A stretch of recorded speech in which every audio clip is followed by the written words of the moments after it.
Since I've been in the turf grass industry, it has always been this, you got to apply lime, you got to apply lime, you got to apply lime. Everybody is upselling lime in this region. I always found myself wondering, well, how do you know that? The large national weed control and fertilization companies are not doing soil tests. It just seems like it's been adopted that, yeah, it's just a standard treatment. If you don't have the actual data, you're just flying blind.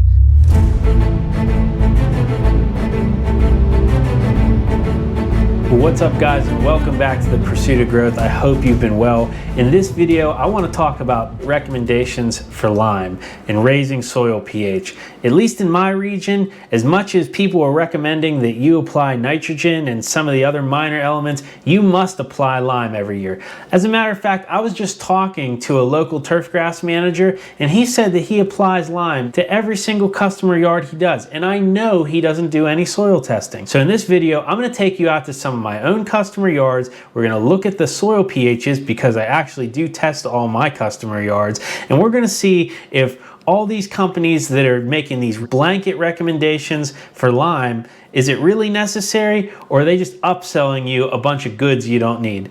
So if this is your first time clicking on a video, I want to thank you so much for being here. I know your time's important to you, so if you're choosing to watch one of my videos, I want to thank you so much. And if you like what you're seeing here, please consider being a subscriber. Leave me a comment, give me a thumbs up or a thumbs down. Let's have a dialogue and let's grow together. And I always thought it was just interesting that these companies always just blanket recommend lime applications. And what is a lime application used for? It is used to raise soil pH. You'll see I use Yardbook, and I upload my soil sample results for each customer into their customer profile so I can always reference them. So we're going to look at that, and we're going to see if it really makes sense to just, yep, it's fall, you need some lime. So the first yard we're going to look at is my yard, and I don't actually have the data on my Yardbook program, but let's just take a look at the yard. Looks good, it's green. And just to give you a brief bit of history as we walk around here, my house is 110 years old. And though I have done some work and done some overseeding, there are plenty of very old cultivars of grass within my stand. This is not a young yard, to say the least. If we look here, right here, we can see some remnants of some very old cultivars of grass. I mean, that is not a modern turf type, and there's a lot of that. I mean, there is a lot of more modern grass in my stand, but there is a lot of older varieties. I will let you make a determination for yourself as we finish walking through here, but the yard looks pretty good. I will say I haven't maintained it nearly as much as I did last year because I don't live here. So that's yard number one. We're going to go on to look at a couple of my customers' lawns. As I said, I don't have my inputs for my lawn in my software, but I wanted to show you 6.8 limestone recommendation, none. All right, so we're about to pull up to the first lawn we're going to look at, and we're not going to jump out and walk all around the lawn, guys. It's Saturday. This is unannounced. I want to be respectful. I try to stay off of my customers' yards unless I absolutely need to be there. We're a couple seconds away from pulling up, and what we'll do is we'll just take a quick look at the yard, and then we'll look at the soil pH. And now, remember, we're just looking at the pH because we're trying to see if these blanket recommendations of lime are necessary. So let's take a look at the lawn. So that is the lawn, first year on a program. Now let's take a look at the pH. What do you think? Is that a lawn that looks like it needs a lime application or any soil pH adjustment at all? What do you think the pH of that lawn is? I know because I did a soil test on it. Again, I would wonder how anybody would know that it needs lime without doing that, and that's kind of the problem.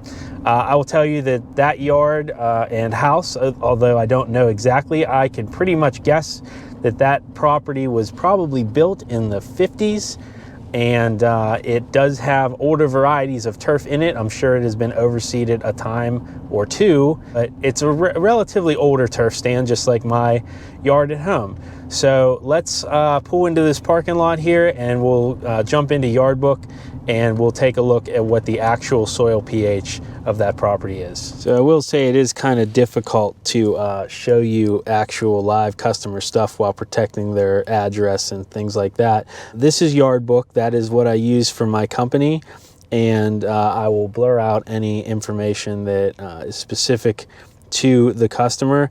But one of the things I really like about Yard Book is you have the ability to document photos or import a soil sample for your reference. And you remember what that yard looked like. Here is when I first started to treat it. And you can see a lot of brown, a lot of discoloration. So we were able to even out that color, take care of the weeds, things like that. And let's look at the soil pH. And the soil pH of that yard is 7.3. 7.3, so it is actually on the high side. Let's remember that a good soil pH is between 6 and 7, so we are slightly above that 7. We'll leave that there. We'll go on to the next yard, and we will look at the next soil analysis, and we'll see what that one is. But this is definitely not a yard you would want to apply lime on. So here is the next one, and this one is not in my software because I have a gentleman's agreement with this, but I do have a soil test for it. Fairly decent looking stand. I've got some issues I'm working through with this one. It does have a grade, which is probably hard to tell. Also likely built in the 40s, 50s, or 60s. But what do you think about this one? Would this need a lime adjustment? Let's take a look at the soil test. So for this one, I'll admit it was not completed using the soil testing company that I send all my customer stuff to. It is done with Yard Mastery's My Soil Test, but if we take a look at it, pH 6.51, which is considered optimal. There's your optimal range. I would say optimal range is between 6 and 7. That is the result for that yard. Now we've seen 2 yards that are older in nature, 3 actually, because you saw mine as well. Now let's go look at some newer construction homes. Surely those ones would definitely need a liming application. So let's go look at these new construction homes and see what we can gather from them. All right, so this one is gonna look a little ugly. Got a bad fungus from overseeding and the terrible temperatures that we've had, high temperatures for October. Got hit with a fungus, stopped the fungus. Now we're rushing to get some seed back in this area. But brand new construction house, a 1.5 years old. But what do you think, judging by the looks of it, is this a candidate for lime due to low pH? So, does that yard need lime? Survey says no. 6.4 soil pH on a new construction home. That is darn near optimum. So I will tell you, before that fungus came in, that yard was unbelievably good looking. It's unfortunate that because of the weather patterns we've seen here in this area, the fungus got it, but we stopped that and we're working to correct it. That lawn right there, pH of 6.4, does not need lime. So this one I could actually hop out on because I need to take a look at the backyard, but this is the next one. The dividing line for these yards is right about here. This was overseeded, this was hydroseeded, and again, we'll talk about that. I'm going to bring you back and look at these yards in depth. This one also got hit by a fungus. This is due for a cut, its first cut. Look at this new grass, look at these babies. But does it need lime? That is the question we must ask. I just gotta tease this yard right here. This was hydroseeded with Cool Blue. Again, obviously brand new construction, brand new landscape, brand new everything. This yard is on fire, but you're gonna have to come back for another episode when we look at all my seeding jobs I did. Whew, man, it looks good. But does it need lime? That's what we need to find out. Does it need lime?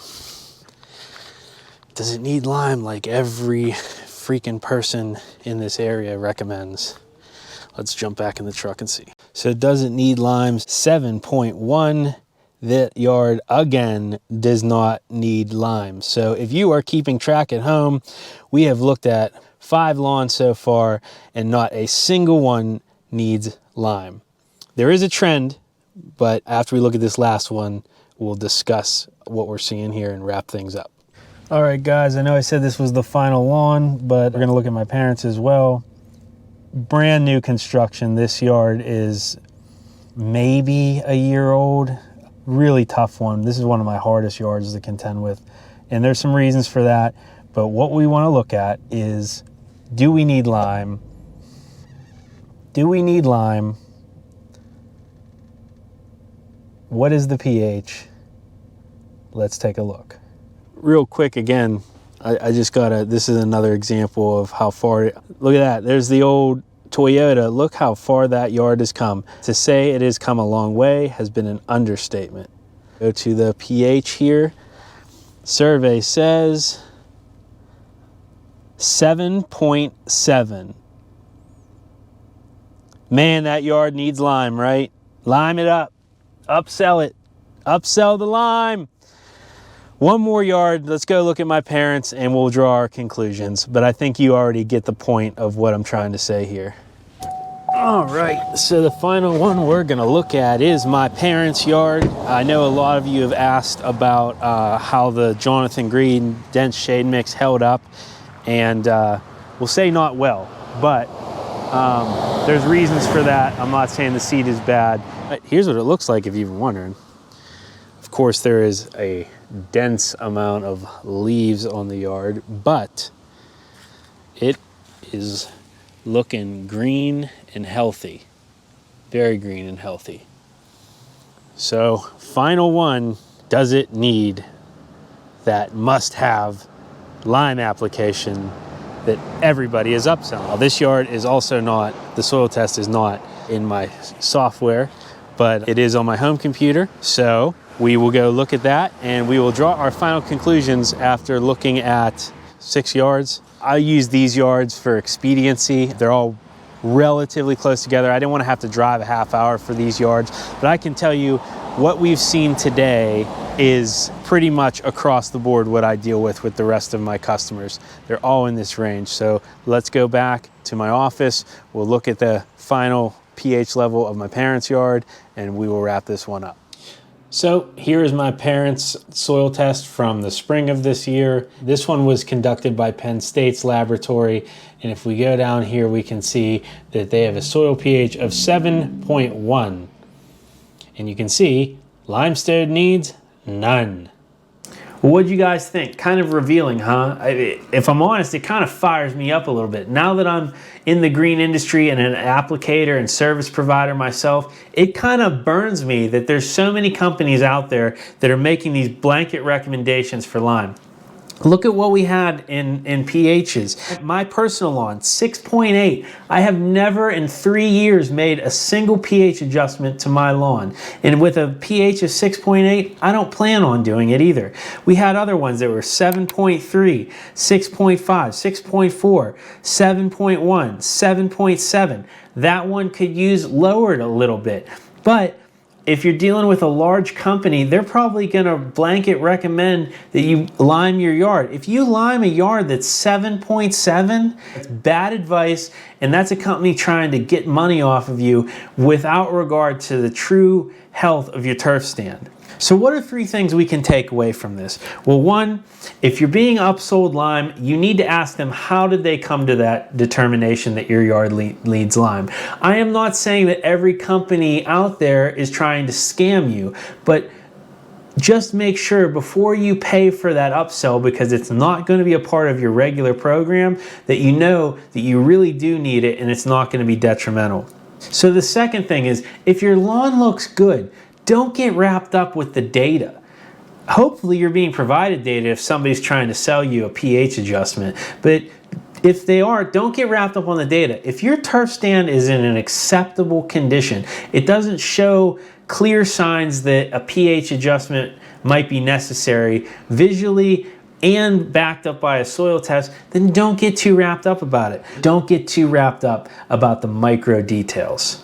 And 3, just because the customers I've shown you today do not need lime applications, that does not mean that no lawns need an increase in pH. My cousin lives 2 towns over. He just got into lawn care. As a matter of fact, he just did an awesome renovation to his front yard. And when he started off on his lawn care journey, I believe his lawn's pH was like a 5.5 or a 5.6. That is a lawn not too far from here, not outside of my service area, that does need an increase in pH, that would need some lime applications to raise pH. So that's not to say that liming lawns is completely out of the question or unnecessary, but I don't think that these blanket recommendations are ethical, moral, or necessary. So when you see these pHs that I'm dealing with in my customer yards, out of the 7 lawns that we talked about on this video today, 1, 2, 3, 4 of them are in the 7s. That's why on my final round of applications for the year, I opted to go with ammonium nitrate as my nitrogen source because that can slightly lower pH. Is it going to make big giant changes? No. As a matter of fact, most things you use to buffer pH in soil is not going to make big giant overnight changes, but with pHs that are 7.1 or 7.3, going and putting out a little anatomical nitrogen can be beneficial for those lawns. So thank you so much, guys, for clicking on the video. Just because my season's over does not mean that I am done making content for the year. I'm going to be doing a whole bunch of stuff in the off season as my business grows, and I look forward to bringing you along for the ride.